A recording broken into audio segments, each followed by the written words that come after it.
Welcome to my YouTube channel. My name is Momo from Barber. In this video, I'm going to show you how to zero gap your hair clipper in very simple steps. What you need in these tutorials are basically a screwdriver, a brush, disinfectant, clipper oil, and of course hair clipper. So for the very first step, you're going to need to unscrew right here. Make sure to not lose these screws and also put your top blade on the side. Next step is to basically brush your moving blade, also known as cutting blade. It is nice to do this once in a while so that you can keep your clipper clean and also remove all the excess hair in the clipper. And do the same thing for your top blade as well.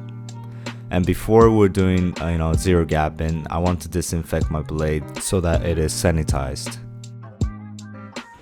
Alright, so now is the main part. We're gonna put back the blades together, but when you do this, make sure your lever is all the way closed like this.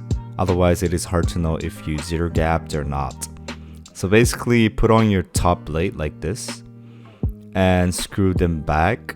And this is one thing I want to mention.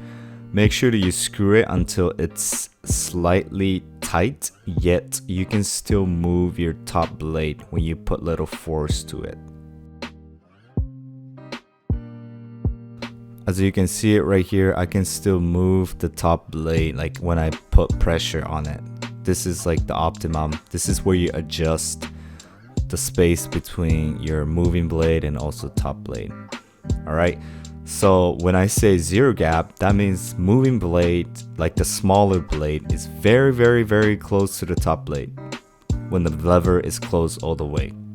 But one warning for y'all, you need to leave a little bit of space between the top blade and the moving blade. Otherwise, you're going to hurt yourself or your client or whoever's hair you're cutting. So leave some tiny little space like this, but make it as close as possible.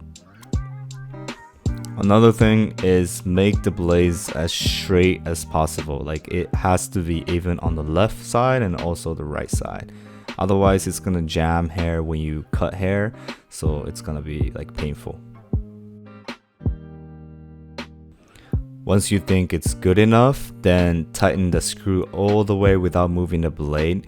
So what I do basically is to press the blade together like very tight so that it won't move, and screw as tight as possible. And when you're done, try to press it against your inner arm skin because it is very sensitive part of your body, and you can check if your blade is too sharp or not. And of course, after this, apply some clipper oil at the end, and you're ready to use this awesome zero gapped clipper. And yeah, basically that's it for the tutorial. And if you think this tutorial was helpful, make sure to hit that subscribe button below and join Barber family. See you next time. Peace.